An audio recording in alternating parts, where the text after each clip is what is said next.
If you're happy with the same old ways of dating, If you enjoy sucking at communication, and you have no desire to improve your romantic life, then our podcast might not be for you. but if you want some out-of-the-box ideas to deepen your current relationships, broaden your sexual horizons, develop a better understanding of yourself, or learn more about non-monogamy, Then you've come to the right place. I'm Jase, I'm Emily. and I'm Dedeker. and this is the Multiamory podcast. Songs I know I did, forcing me to form myself to fit. On this episode of the Multiamory podcast, we're talking about how to make poly great again. Well, but seriously, we're basically straight up ranting about sexism, toxic masculinity as it's been shown in the current presidential campaigning in the US, and how the poly community can combat this shit. How we can actually try to make a difference and make things better instead of just ranting and complaining about it all the time. I'm impressed that you actually said combat this shit. I didn't think that you would actually write out what I typed for you, but I'm glad you did. You know what? I'm glad you did actually because say it, yeah. because This swearing shit, is yeah, there appropriate is. because I'm angry about this shit. Like, Yeah. You're not seriously. even living here anymore. I'm not even And you're living. still I'm not even angry. living in America, and I'm still angry. And like, I don't know what it is. Why like this has brought up like much more vitriol for me than it has in any other election. I mean, Yeah. Yeah. Oh yeah. This is definitely the most upsetting campaign season that I've ever experienced. Well, it's unlike any other election ever in the history of the world ever. Well, at least in the history of America. Yeah. I feel that's I mean, a to pretty be fair, broad we don't statement. know what Abraham Yeah. Lincoln was saying on his, hot mics back in You're the day. right. You're Yeah, right. Even right. though Maybe he it was- sounded like Trump had a close personal relationship with Abraham Lincoln, but yeah. My God. Oh, boy. So Okay. you guys, like, I never wanted Multiamory to really focus that much on politics. Like, I hate talking about politics. It's never Yeah. made me happy. I've never been someone who's enjoyed debating politics, but now it's just become something that's like so infected my brain sphere. Like, I just can't avoid it. And because it's just become such a huge freaking deal. And you know, just to be obviously clear for everyone, this episode is not actually about politics. So for those of you who are like turning this off and just being like, I can't, my blood pressure's too high already, I can't do this. We're not Sure, yeah, actually yeah. going to talk the whole time about politics. Sorry, go on. I didn't mean to interrupt. I just wanted but to the keep thing the is that listeners politics, listening. that obviously current political events has set off an interesting cultural conversation about sexism, about masculinity, about sexual assault, about rape culture. Things that, of course, we were talking about before, should have been talking about before, but now it's just kind of coming even more into the public eye, especially as we have somebody who's a public figure who says some pretty ballsy things and very Who's non-consensually running for the sounding highest things. office in the land. In the land. Yes, indeed. And so, that's what kind of got us talking about these things specifically and how they show up within the poly community. Poly communities tend to be, in my experience, very sex positive communities, generally people who get engaged in alternative relationships tend to be pretty sex positive. Of course, you can be in a non-monogamous relationship and still be very sex negative. But, generally people who have kind of embraced this idea that it is okay to have multiple sex partners, it kind of goes hand in hand with things like, but we understand the ideas of consent and the ideas behind, having safe and healthy sex and things like that. However, because the fact that this is a community that does frequently get associated with sex itself, there are still issues. There are still issues surrounding consent, even though these are communities that, in theory, would be populated with people who would understand it the best. Does that make sense? Yeah. Yeah, that it's in talking about this, it's hard because there are both these sort of small, subtle ways that sexism and sort of unsafe, non-consensual ways of thinking about physical touch and stuff like that are so pervasive in our culture and just sort of our normal way of being that those can kind of leak into the poly world And then also, it's something that even if you have a poly community where a large number of the people are aware of these things, that doesn't mean that everyone is. And sometimes people can go into, especially women, can go into a polyamory event kind of with the expectation that the people they meet here are going to be on the same page as the people in their polycule or the people, that they interact with about polyamory, and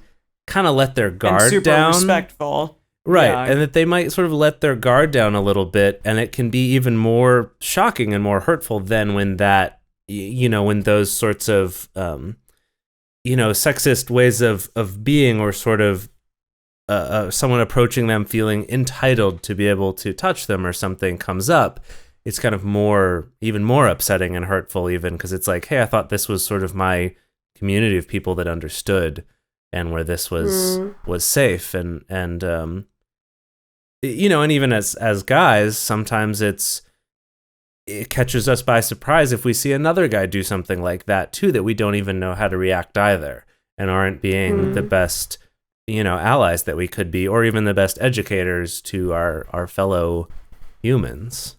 So this is something that all three of us have experienced either personally or witnessed firsthand in these spaces, at poly meetups or mixers or discussion groups, which should be safe spaces but end up not being safe spaces. A couple years ago, we went to a particular polyamory meetup, and a friend of ours was physically manhandled by multiple men, and this was after an evening of talking to her about being poly, an evening of talking to her about being a sub, and we were all shocked by how much consent was not asked for and just completely violated, and just a bunch of people just manhandled her.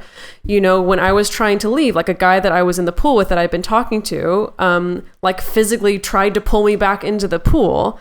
And so it's just these these weird, very small, subtle things that kind of infect these spaces because it's part of our larger culture. I mean, what have your guys' experiences been with it? This isn't so much having to do, and I don't know, Jase, if you have a specific thing in terms of a meetup group, but I will say in first dates, this is something that happened to me, especially very much towards the beginning of my poly journey. But I went on a first date with a guy who was very explicit in his language to me about that, well, you must be down with fucking people, whomever, because you're polyamorous. And then he went on to, after I made it clear that I didn't want to see him again, he would text me every so often and say well, I need a fuck buddy, and because you're polyamorous, you're clearly going to be down for that. And he went so far as to show me on this date pictures of women who he had slept with, to kind of brag to me this is what I can get. So, you should be interested and thrilled in having me as a sexual partner. That is really messed up. Yeah, and I remember, hearing about this all from Emily when she got back from that date. Because that's back when we were living together. But that story, I've heard basically variations on that. That one's especially extreme, and his texts were especially hilarious once we actually made fun of him and read them, but in an upsetting, very much violating sort of way. But what I'm saying is that almost this exact same story I have heard from almost every single partner I've had since being poly. Some variation on this kind of assumption that gets made about kind of this entitlement that a guy would have with a girl because she's poly. So because she's not owned by one man, she must just be totally available to him. That he should be entitled to her because she's not owned by a man. And I say owned in the metaphorical sense, but might as well be. But that idea of, and I think Dedeker, you've even talked about this on some of your travels, where you've had that debate of do I just tell people I have a boyfriend so they leave me alone? Or do I try to fight the good fight and just say no as me? Or at what point is that even worth it? you Or know? Yeah, women who, I like, mean- wear wedding rings, like going out Sure. to Exactly. bars. Totally. Yeah. Exactly. Yeah. No, I mean, definitely, it's definitely changed country to country. You know, in some countries, I would try to kind of fight the good fight and be open about polyamory, even though I know that this is possibly opening me up to this guy thinking that I'm interested in him, Right. which is tough. Here in Turkey, I definitely, like, if someone asks and I'm not interested in them, I just say I have a boyfriend. And, like, I don't even try, because that's, you know, I mean, if you think that, like, the culture of sexual harassment is bad in the States, like, you ain't been to Turkey, because it's, like, ridiculous over here. Yeah. But so this is actually an interesting transition, is so because I've experienced, and so many of our female friends have experienced something similar at poly meetups and at poly spaces, that it's made me not want to go to these meetups. Like, you know, some I particular know a lot meetups of people anymore. who don't go to certain meetups anymore because of this. Yeah. And the thing is, because it's you know, forced me to choose between, like, well, I could be going to a meetup where, like, I could make some cool friends, I could be networking, I could be helping Multiamory kind of reach more people, but it's going to be at the cost of having to be really uncomfortable for the entire night, and so I'd rather not go. And this is indicative of a bigger cost that is a constant cost to women, you know, and specifically it's opportunity cost. Is this idea of, like, you know, either I kind of keep my mouth shut and I'm comfortable, for instance, with, like, an employer maybe flirting with me when I don't want him to, or saying something inappropriate to me when I don't want him to, but it's better for me to keep my mouth shut and, like, keep my job or get this opportunity that this person has for me, versus saying something and losing that opportunity. And this is, I mean, we kind of got onto this subject from an article in the New York Times that's about that.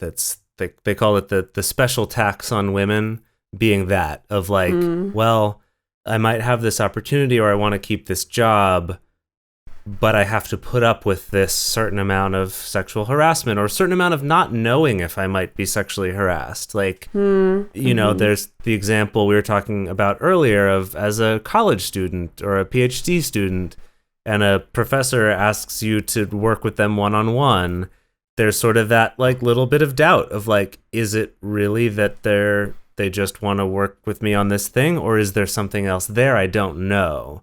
And it's kind of this extra amount of stress and worry that gets, you know, added on primarily for women. And I will say that in my experience, as a guy, like, I definitely have had some, you know, I've had some situations in my life that have been a very similar thing, where it's sort of this, like, okay, like, I'm now clearly being put in an uncomfortable situation by a man. It is pretty much always perpetrated by men. Not to say that it can't ever be by women, but most, like, hugely most often by men. Hugely most often. Hugely most often. That's how English works.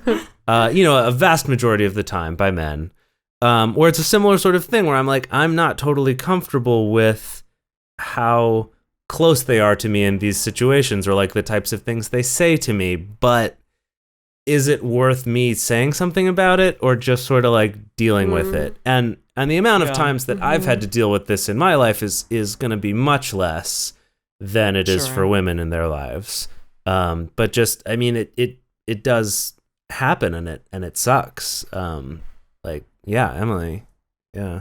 It still is, even, like, being in a position of power as well, it happens, like, a lot. I mean, for example, I am a manager at one of the restaurants that I work at, and I still have male employees who are below me making lewd and obscene comments at, you know, about me to my face, even though I technically could really hurt them within, you know, I could get them fired, or I could write them up or something along those lines. But again, it is like, well, shit, I have to work with this person on a daily basis. Do I brush it off and take them aside and say, like, please never say that again? Or do I exercise my power and say, like, you little shit, I'm going to write you up now, you know? Right. So it's one of those things, and you do, it sucks that, like, it's even an issue, and that we as women, or we as, like, anyone have to say to ourselves, like, is it worth it to even go this way? I don't know, to even go there. it's a tough thing to have to deal with and have to think about, because the obviously the best thing would not to have to be to put ourselves in that Right. situation. Yeah. Well, yeah, of course. I mean, I'm hoping, as sucky as it is having to be constantly bombarded with all the news of the election right now, like, I'm hoping, like, I think it's good that people are getting angry about this. And I would hope that that's an anger that carries over. You know, I mean, I was pleased to see that, you know, with the whole Brock Turner situation, that actually resulted in a law getting passed that, at least in California, that made sure that people who have sexual assault crimes like do serve a minimum amount of prison time. So like that actually resulted in something. As far as this, I don't know, because I don't know. I mean, at least people are speaking about it, and or set something articles on fire. are being written, and Yeah. people are getting angry, and that's great. And I think that it is a really important conversation to have, because one of the things that is really hard about this is the fact that it's so ingrained in our culture. And like, fuck, the fact that someone who's running for president in our country can say the sorts of things that he said and not even really apologize for it.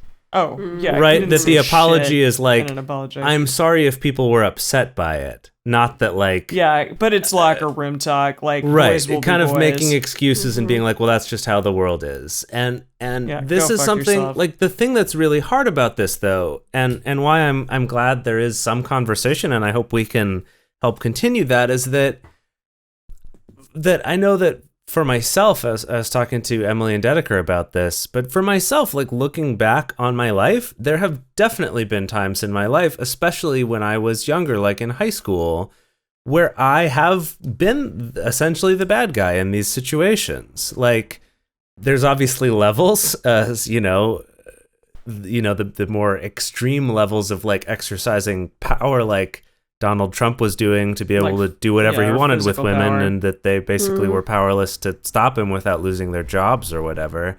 But that, you know, like just not with any of that in mind or any of that intention. It was just the way that you're kind of taught to interact as a guy with women. Like, looking back, I'm ashamed of some of the ways that I've talked to women or something like that. And I would say, on the grand scheme of things, I'm really not that bad. But I'm still very embarrassed by those things, and I wish I'd even known that. That was like not a thing that was ever taught to me or talked about. It was only something that I discovered kind of later on, either through thinking about things myself or like certain influential teachers, or eventually in college and, you know, learning about feminist theory and then being, you know, poly and getting this sort of community to talk about that more. I will say that women also are probably, they do it as well to a certain degree, because we do it to one another and we say to each other, like, you know, that slut, that whore, whatever. And that's also not okay. It's not okay to, within the female community, be saying those things about and to each other, because it's not helping anything. It's not progressing anything in any way. So I think you're not alone, Jase. Like, we do it to one another as well, and that's not cool. Well, I was going to point out that on the side of women, like, we frequently enable it, you know, like, you know, if Jase has guilt thinking about times when he was younger and his behavior, like, I think about my behavior as well, of times that I just didn't say something to someone who was doing something really inappropriate. And usually it was because it was in those situations where it's like, I'm at a modeling shoot and this photographer is making me really uncomfortable, but he's also about to pay me. Right. So, yeah. You know, and like, and I don't want to like make a big fuss, you know, and then have him never hire me again. And I wish that I could say, honestly, I wish I could say like, yeah, that's how I acted when I was younger, and I don't do that anymore. But like, I still do it. You know, it was only a couple months ago that, you know, I was trying to negotiate a dance gig, actually an ongoing dance gig, and it was all going really well. And then the guy who owned the restaurant started flirting with me and started saying really inappropriate things. And I made the choice, you know what, actually, I'm going to very professionally say something. And I did. You know, I said, like, you know what, like, I would love to dance at your place. Seems like a nice place. You seem like a great guy. I would love if we could keep this professional. And that was all I said, and like never heard from the guy again. Yeah. Wow. You know, and so I'm like, Asshole. well, shit. Like, so I had to make that choice of like losing that gig. But good for you. Yeah. Yes, but that at the same time, like, that's still in my head for the next time. You know, since then, there have been times with, you know, modeling gigs where someone has said something inappropriate, but I've been like, you know what? I'm just gonna not. I'm just gonna deal with it. because it's easier than potentially losing this job. So it's still such a pervasive thing that is difficult to get away from. Oh, yeah. Yeah. But honestly, I would like to get away from it for 2 seconds to talk about something that's more positive, which I'm sad to say is advertising. Yeah. I mean, the first thing is... actually significantly more positive. Our Patreon is quite positive. Yeah, right. it is. Well, and the really cool thing about it is that it's relevant to this, too, is that the people who are our patrons on Patreon... are fucking awesome. Are awesome, and they're part of a really cool discussion group that I was just talking to my brother about. He manages a lot of podcasts, and when I was telling him about how positive and supportive our community is on our patron-only Facebook group and in our online video discussion groups, he was just blown away because he's used to the internet being a place of the worst of humanity. Which a lot of it is. Because it is. but like really like our Facebook group is really awesome, like a really good place for these types of serious discussions, as well as just sort of fun discussions. But it's a very respectful place, and it's awesome. If you would like to join that and help support our show, if you go to Patreon, patreon.com/multiamory, you can become one of our patrons and join the community there. So I'm also super excited to announce to our listeners that my brand new book, The Smart Girl's Guide to Polyamory, is newly available for pre-order. And even more exciting, it is brand newly available for Kindle now. Some people were complaining about it, but now you can pre-order it for Kindle. So nice. You have no excuse, whether you want it on your handy dandy Kindle device, or you want it on your phone, or you want to have it in a real book format with the smell and everything, you can do that. And you can find the link to pre-order that in the description to this episode. Gosh, I've already ordered my paperback copy, but now I'll have to pre-order my Kindle copy too. Jeez. I know. Exactly. I want it on both. Yeah. And then the last thing that that Emily and I especially want to talk to you guys about is a new, amazing, awesome toothbrush called Quip. Heck, yes. Yes. So, You guys have got to carry this one because I do not get this toothbrush fandom, so it's all on you. My Sonicare, my like $120 Sonicare that I've had for less than a year, broke, and it will not charge. I've tried everything, and so I said, screw it. We have this promotional code. I'm going to buy my own handy dandy fancy schmancy Quip. Yes. And Jase has been telling me all about it. Yes, so because I take it away, just Jase. got mine in the mail today and I was super stoked about it. He's waving it about. I am right holding now. it right now just because it feels so good to hold. So Quip is a company where you can order these awesome portable travel electric toothbrushes that work basically like a Sonicare, like that vibration rather than the spinning kind, which has been scientifically shown to clean your teeth better than the spinning kinds of other things. A really good friend of mine, actually from middle school, was an engineer for Sonicare, and convinced me of like how much actual research goes into this. And these toothbrushes do a lot of the same stuff for a lot less money.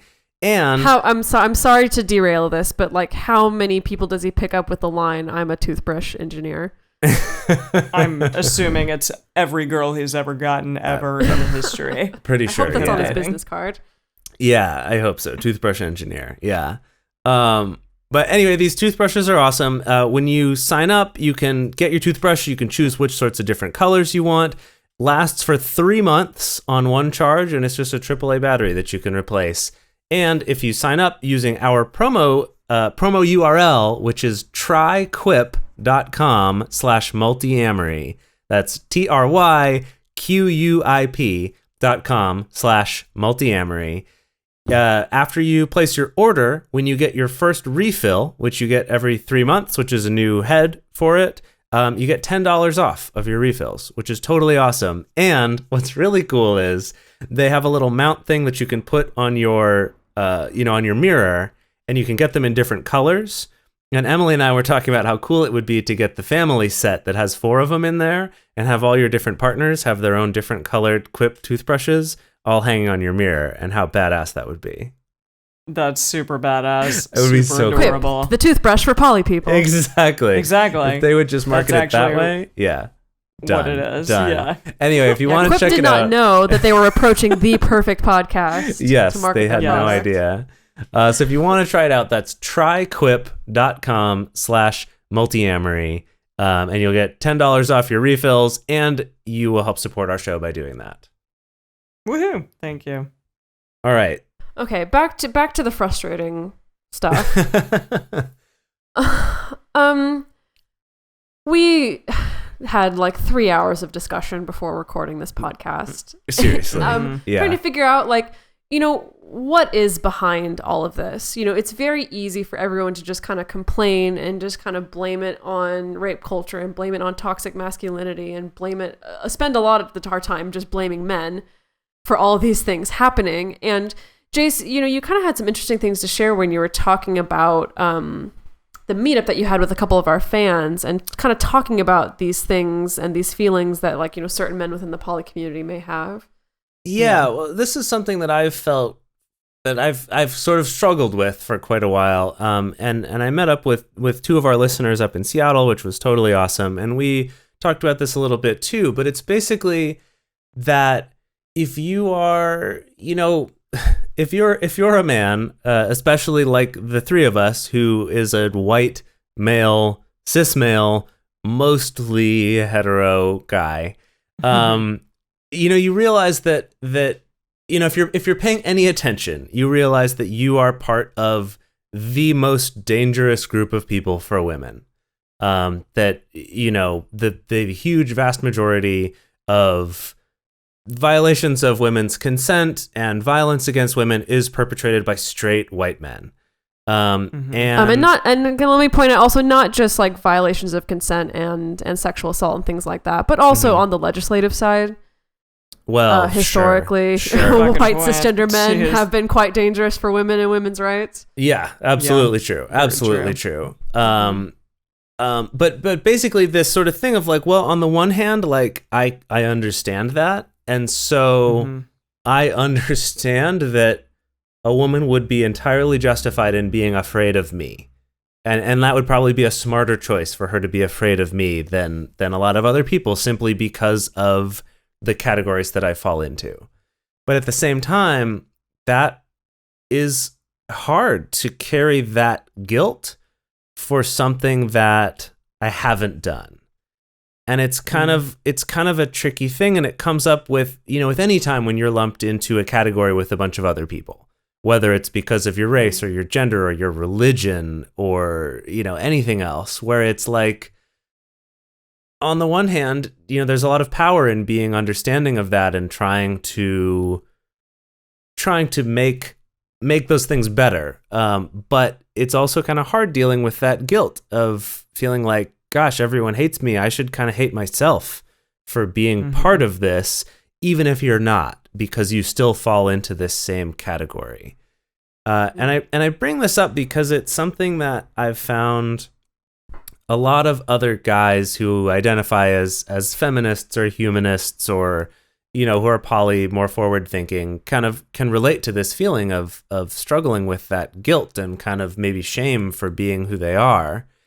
And it's tricky because I don't want to say that we're the victims here, because that's not the case. Like, we are very privileged. But it's important to sort of be aware of the fact that guilt is there, because if you let that go too far, that's what leads to a lot of these backlash groups, these kind of anti-feminist groups, is this kind of like, I'm so fucking tired of feeling like I'm a bad guy and I'm guilty for stuff I didn't do. So like, I'm going to need to do something to reclaim my like power as a man. And like, oh, I'm actually the victim being a white man because I'm the one getting blamed for everything. Whether it's racism or sexism or whatever it is. Right. I can't even talk. Racism or sexism or whatever. And kind of being like, oh, well, I'm actually the victim here. And it kind of plays into this whole cultural thing that we're doing at the moment, which is this commodification of suffering, or placing value on being more of a victim than somebody else. It's something that comes up a lot in our politics. It happens a lot in our news coverage, and also in like the types of debates that we're having in universities and on NPR and like other both sort of like highbrow intellectual places, and also just kind of daily conversation in our TV shows and stuff, is kind of this competition of who suffers more, because if you're the one who's like more put out and more marginalized, then you're the one who's more right. You have sort of more of a moral high ground just by default. Yeah. So anyway, that was sort of a long thing that kind of looped back around on itself, but basically is kind of about being aware of that little bit of guilt, and feeling a little bit of guilt might not necessarily be a bad thing, but just kind of understanding that it doesn't mean that you have to hate yourself or hate everything that you stand for or anything like that, but to kind of try to find that middle path, that balance of understanding why that's upsetting to other people, seeing how privileged you are, and that people like you have hurt them or have hurt their friends, but not. I guess I don't really know a good solution for it, because I've struggled with this for fucking ever. But my like, how question to that's coming not up let right that just now destroy is, you. Yeah, is like, what is the line between internalizing guilt versus just having like an educated awareness about this? Because I would point out that like, I don't think that, carrying like white cisgender male guilt is the average inner state of the average white cisgender male. Right, definitely not. It probably isn't.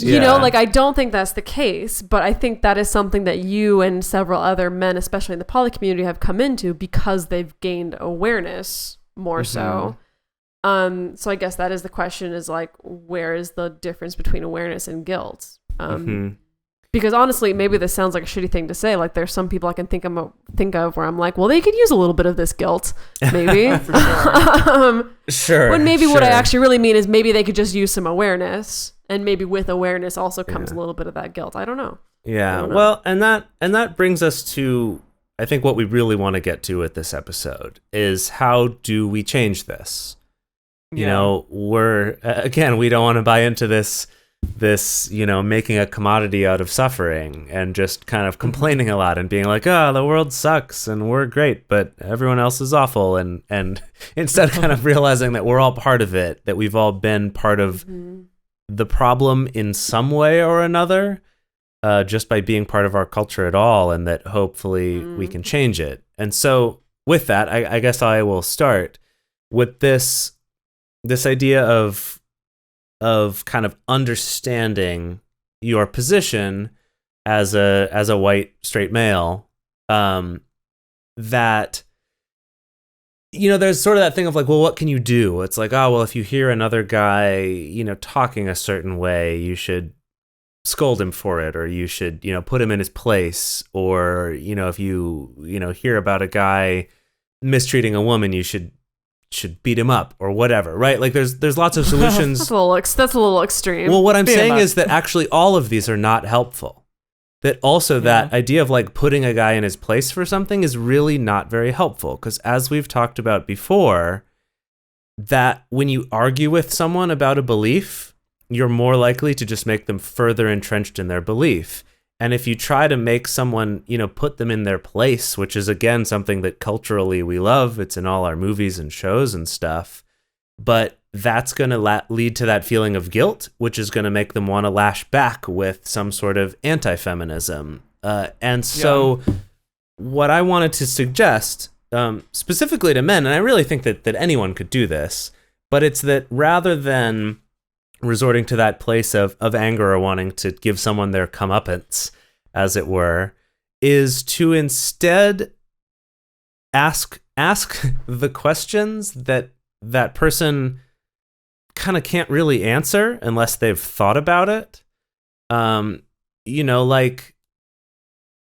Like for example, Emily, you were mentioning earlier that a coworker at one of your jobs said something, accused you of being a bitch, asked you if you were on your period because you were being a bitch, because you told him an order was wrong. Something that's totally reasonable and for you to do, you are his supervisor.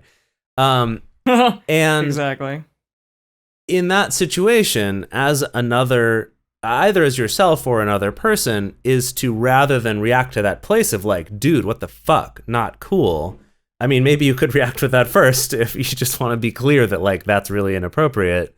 But is to kind of ask like, hey, what? Like, anytime that you're in a bad mood or tell someone they do something wrong, is that because your hormones are out of whack? Or is like, oh, is that because like your dad didn't love you? Or, something that's just kind of absurd. No, I mean, just to kind of point out like, hey, like that's kind of a ridiculous thing that you just asked. And then to hopefully from there have at least a little bit of a conversation. Like I found that it's you're not going to convince them right then. So your job is not to like argue with them and convince them, but it's just to kind of at least open up the possibility that there are other ways to think about it. Yeah. I really appreciate and like the fact that you talked about having a conversation with someone. I have a very good friend who's a teacher to middle school students in South Central Los Angeles. And she said that she's like a huge feminist, really like big within the feminist community in LA. And one of her male students came in and was wearing like a t-shirt with two very scantily clad women on it in kind of degrading positions, essentially. Just like very like suggestive positions. And she said to the kid, like, why do you think that that's okay? And then explained to him why it's not okay to like wear something like that. She said, you're reducing all the women in here, and especially all the young women, to that photo and saying that they essentially are, only worthy if they look like that. And that's, continuing the idea of rape culture or whatever within the community. And it's not an okay thing to do. And the kid was able to like have or at least like have a context for what she was speaking about, and then, maybe change his thinking. I think you talked about it before, Jase, like we don't teach our kids as they're growing up, like what they need to be thinking about and how they need to be speaking to women. And if you can do that from a young age, and if you can do it at any age, like, hey, let's have a conversation about why this is not okay, I think that can potentially like help move something forward. I've also found that in terms of my conversation with other men, when I'm kind of thinking back of like when something like that has come up, like even in conversation where it's mostly men there and someone says something that's got a little bit of that kind of sexist charge to it, or like entitled, or, something, that when I think back of what's kind of had the most seemingly positive effect, a lot of times it's kind of starting with that question or kind of bringing something up, and a lot of times they will have a response to it. It's not like they're like, wow, I never thought of it, but like they'll give you some just kind of off the cuff response, and is even just expressing something as simple as like, oh, like I really don't think that's the case, like that really doesn't seem right to me. I actually think it's that whatever, that like women should have just as much right to choose who they're sleeping with as you do, or like, wouldn't you want to be able to choose that if it were you, or, kind of whatever it is, of just saying, oh, I disagree with that. Not like you have to agree with me, but just kind of expressing like, hey, I actually think this other way. And a lot of times it gets left at that, but I have found that over time, a lot of times you'll see a little bit of change there. Because it's just, again, it's kind of that humanizing. It's offering another view without making them dig in their heels and stick to where they are. And unfortunately, that's not happening with Donald Trump, because it's no, Jesus. He's either too far gone or something. He's definitely too far gone. Yeah. No. Can you imagine what a come to Jesus moment that could be, though? Wow. Yeah. If I wonder if anyone out there has been like, what in the, for the love of God, what are you doing? Like, I know that we're running long, but this discussion is reminding me of just one thing. I watched a video once of a black woman being interviewed about the concept of white privilege. And I know this is bringing in like more race issues, but this is still relevant when talking about specifically like, about like white privilege and male privilege and things like that. And she told a story about how like she went to the grocery store with her half sister, and her half sister looks more white. Okay. And that her half-sister was in line ahead of her. She bought her groceries. She used a check. The checker was very warm, very friendly. And then she went and waited to the side.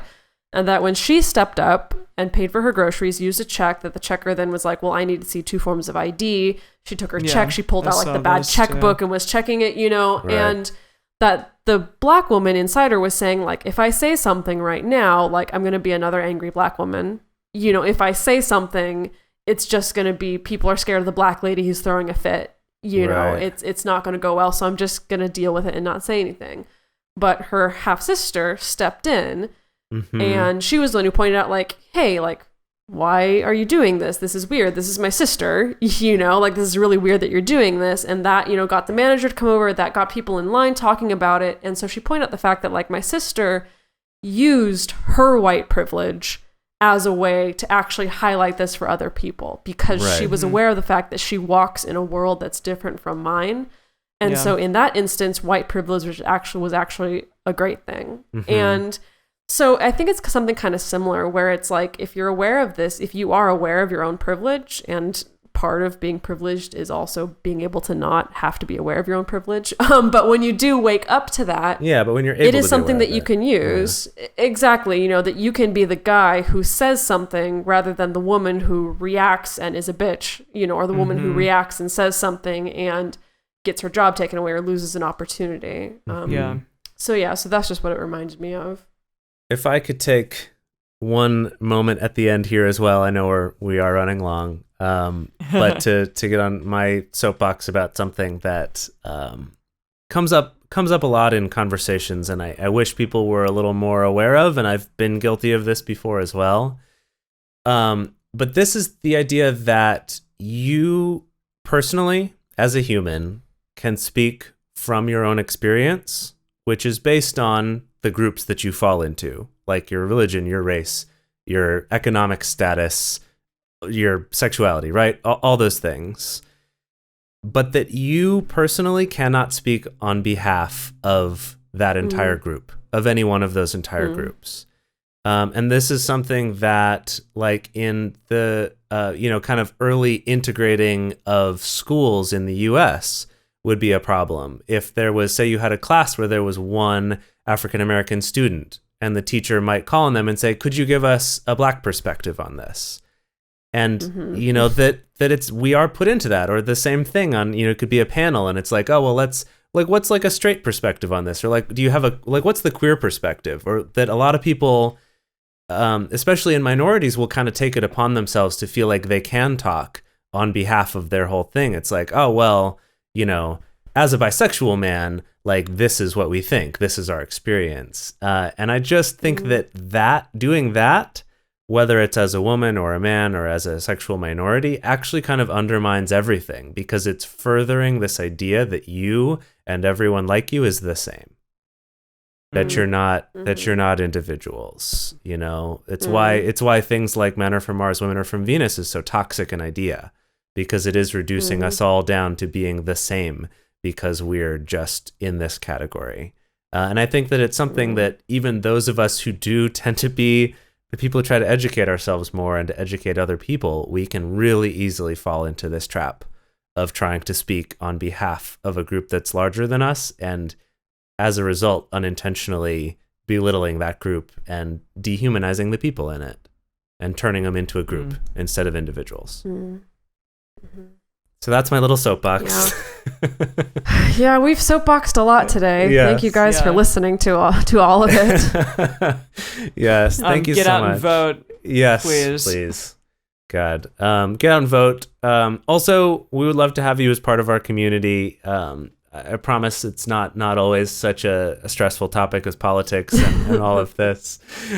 We do have some really fun, happy times as well. But really, we love all of you, and we really appreciate you. Thank you for listening. And please go out there and make the world a better place and treat everyone better than you wish you were treated. And in the meantime, you guys can find us at our website, multiamory.com. You can send us a question, a comment, a shout out to anything you want to info@multiamory.com. And you can follow us at Twitter @multiamory. We'll see you next week, guys. Bye-bye. Bye. Farewell.